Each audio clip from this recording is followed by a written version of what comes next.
Buckle your seatbelts. This hour of closing arguments starts right now.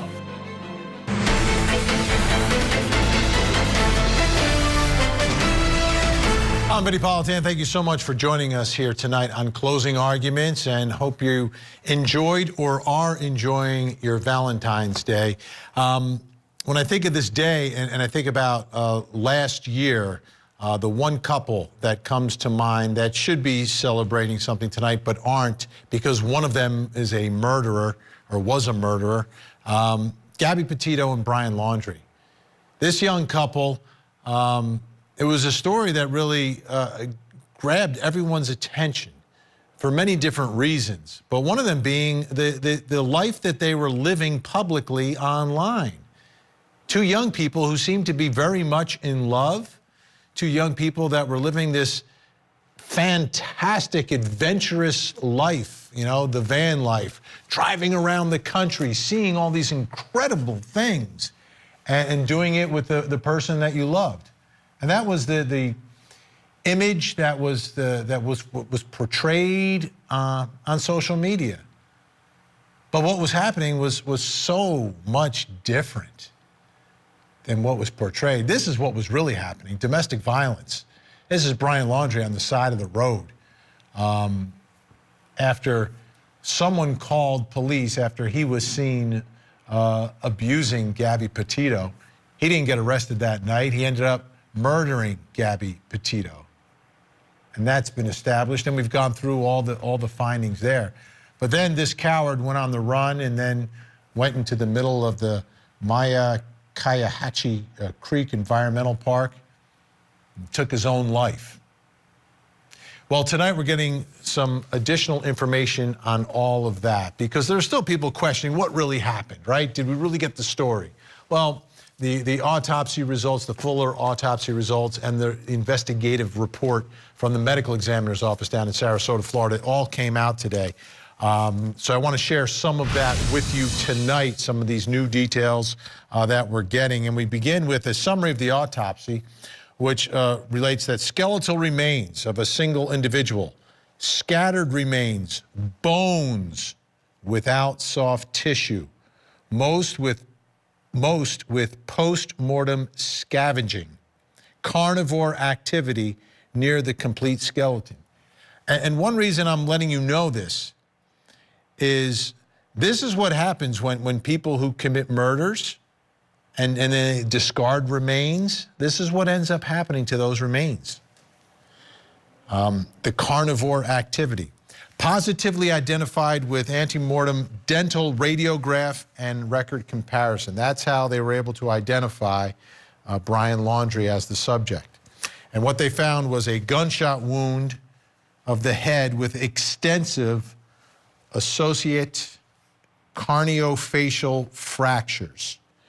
For the toxicology, they say, please refer to a separate toxicology report. Cause of death, gunshot wound of the head, manner of death, suicide, shot self with handgun. So this is a much more detailed report and information that we're finally getting tonight about the killer, Brian Laundrie, and how he found his own death, took another life. Took Gabby's life, then he took his own life. Murder, suicide. Let's bring in our investigators joining us tonight in New Haven, Connecticut.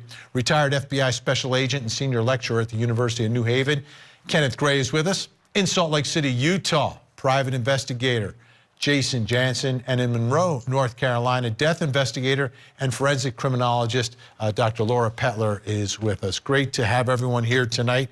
Appreciate your time. Dr. Laura Petler, let me begin with you as we go through this summary of autopsy. Positively identified with antemortem dental radiograph and record comparison. Is that the classic, we check the dental records? Yes, Vinny, there's a lot of cases out there where there are only skeletal remains that can be used to identify the victim or the killer in this case. And it's very, very common to use historical data from dental cleanings and other dental procedures to identify the bones or the remains that to being positively of a certain person. Now, this is older technology, right? But it's still very, very trustworthy is the word I'm looking for. It is. And, there are cases where they can use dental information, such as the time of the decade, what kind of fillings were used in 1980 versus 1960 or 2010. And that can help identify a person's identity as well. All right. Kenneth Gray, I want to ask you about the first part I referenced, which is the carnivore activity. And this is like a little taste of reality, and I understand it might not be easy for a lot of folks at home tonight, but this is what happens. And the reason I talk about this is, cases like the one I covered down in Orange County, Florida with Kaylee Marie Anthony, that little girl who was just discarded. Same thing happened to her. I mean, animals are literally eating the remains. So this is out in the Carlton Preserve, an area that has a lot of wildlife.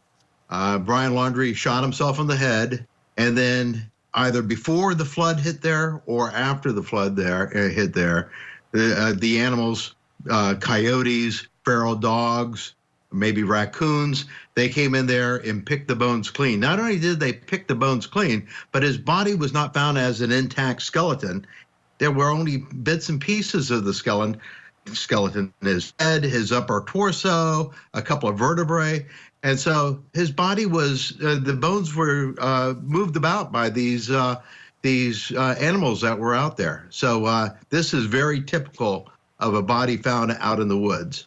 And Jason Jensen, you think about his victim, Gabby Petito, her body left out in the middle of the desert there. Oh, exactly. Brian Laundrie left her body out at the Grand Tetons near the river, which we can only imagine his intentions were to leave her body there to be picked up by carnivore activity.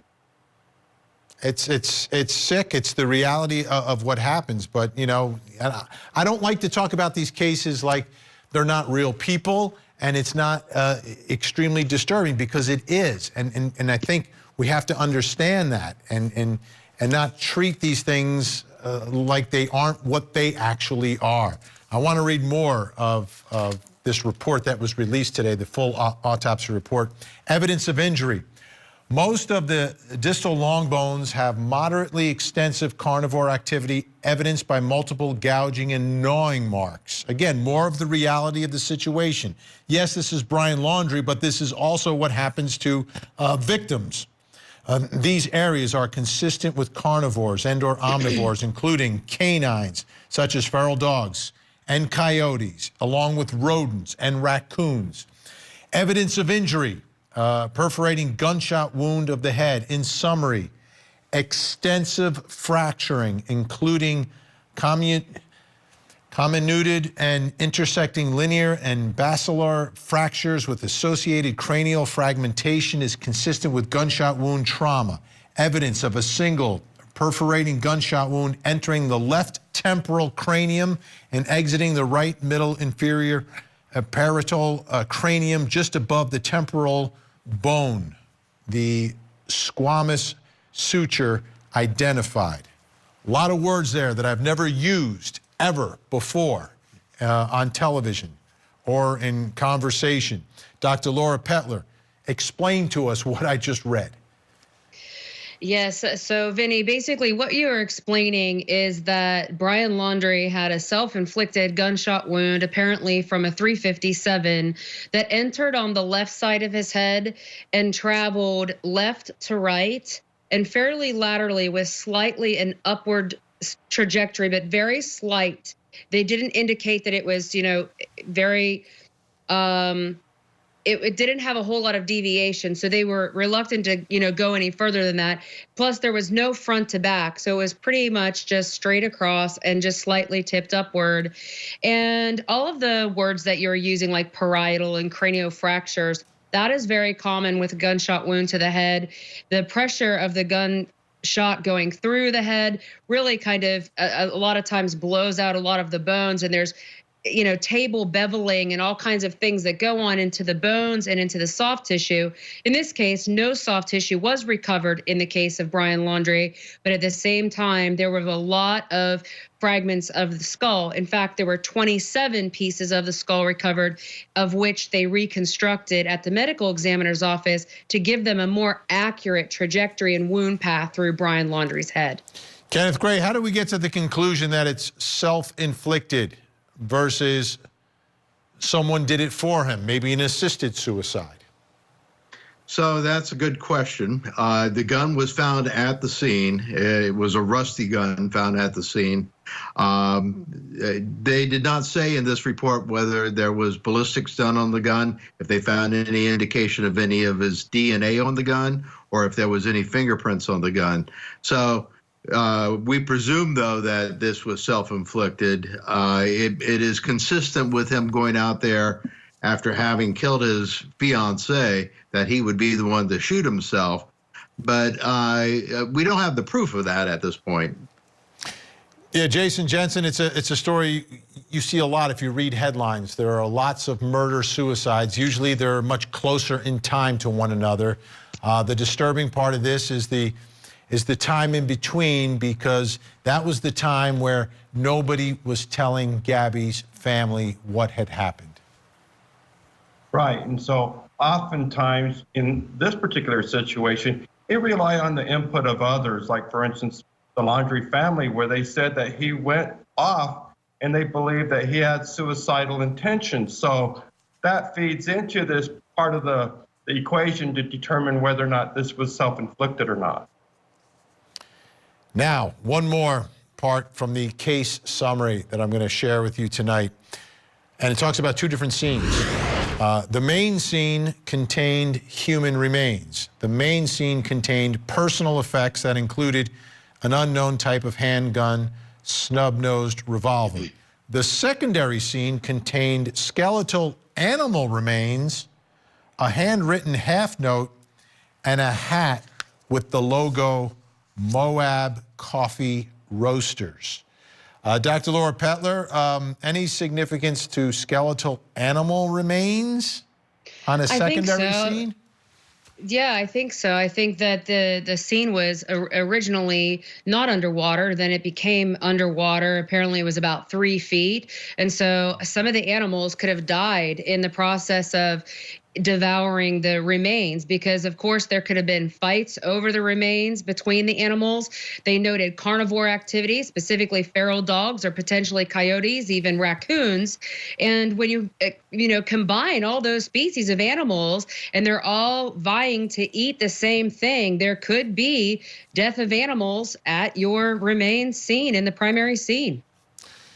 Jason Jensen, a hat with the logo Moab Coffee Roasters. That's from your neck of the woods. Yeah, as soon as I read that and you repeating that here really is significant to me, because that means he was down on Main Street in Moab, which we all are familiar with. But more importantly, it's significant because I have a double murder I'm still investigating there. Yeah, exactly, out of Moab.